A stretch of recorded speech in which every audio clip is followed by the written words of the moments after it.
Hi, I'm Ed Schuler. My wife Nancy and I have lived in Litchfield for the past 25 years. You know, we've been very fortunate to have traveled to 40 countries. Now, traveling is always an adventure, starting with food, for example, to experiment with the cuisine from all of those countries is fantastic.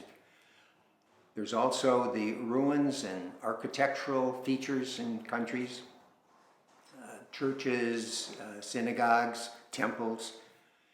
And then there's also the natural beauty that really exists throughout the world in all countries.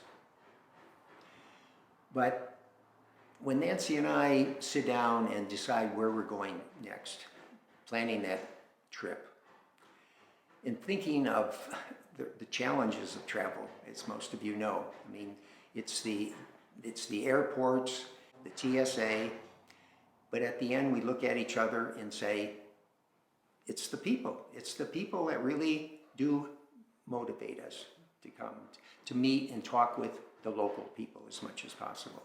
We've met people from all walks of life, all areas of political beliefs, all colors, all religions, all backgrounds.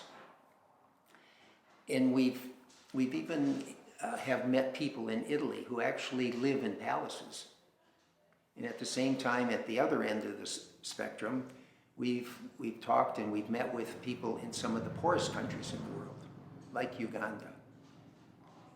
But at the very end of the day, we realize very simply that we're all basically the same. We're in the same boat. We have the same aspirations, the same worries, the same concerns for our children, the same hopes and fears. And from that standpoint, we realize that we are really all in it together. We all laugh, we all cry, we all dance, and we all do celebrations. Some are very simple, some are very extravagant. But, women around the world,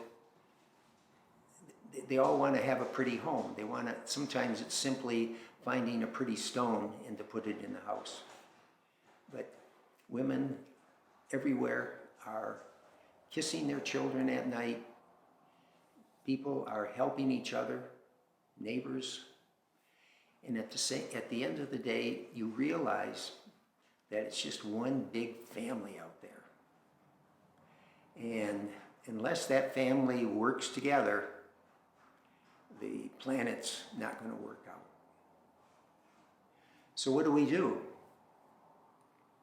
We definitely have to embrace our differences, certainly, but we also have to learn from each other. And to really realize that wherever you come from, it's not the center of the universe. So, what do I tell young people? Travel. Travel is the best way to learn about the world. And you'll learn something about yourself too.